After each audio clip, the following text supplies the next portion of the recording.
आता पाहूया शिवराय पुतळा दुर्घटना संदर्भातल्या टॉप 9 बातम्या। शिवरायांचा पुतळा कोसळल्याच्या निषेधार्थ उद्या महाविकास आघाडीकडून मालवण बंदची हाक। प्रशासनाच्या भ्रष्ट कारभाराविरोधात विराट जनसंताप मोर्चाचं आयोजन, जयंत पाटील सहभागी होणार। शिवरायांचा पुतळा कोसळणं ही अतिशय दुःखद घटना, त्यावर राजकारण करू नका, फडणवीसांचं आवाहन। पुतळा राज्य सरकारने नाही तर नौदलाने बसवल्याचं फडणवीसांकडून स्पष्ट। वाऱ्याचा ताशी वेग 45 किलोमीटर असल्यानं पुतळ्याचं नुकसान, तात्काळ पुतळ्याची उभारणी करू मुख्यमंत्री शिंदेंचं आश्वासन, तर दोषींवर सक्त कारवाई होणार, अजितदादांची प्रतिक्रिया।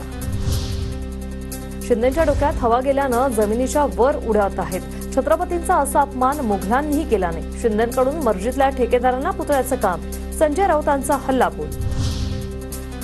सरकार स्वतःचं पाप नौदलावर ढकलतंय। महायुती सरकारकडून शिवाजी महाराजांचा अपमान, महाराष्ट्राची माफी मागून राजीनामा द्यावा, सतेज पाटलांचा हल्लाबोल।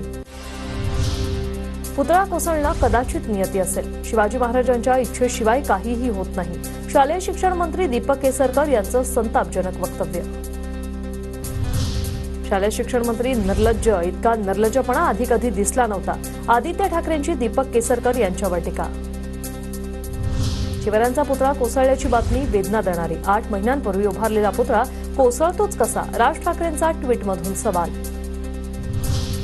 राज्य आणि केंद्र सरकारवर गुन्हे दाखल करण्यासाठी राज्याच्या पोलीस महासंचालकांना पत्र लिहिणार। शिवरायांचा पुतळा कोसळल्यानंतर नाना पटोले आक्रमक।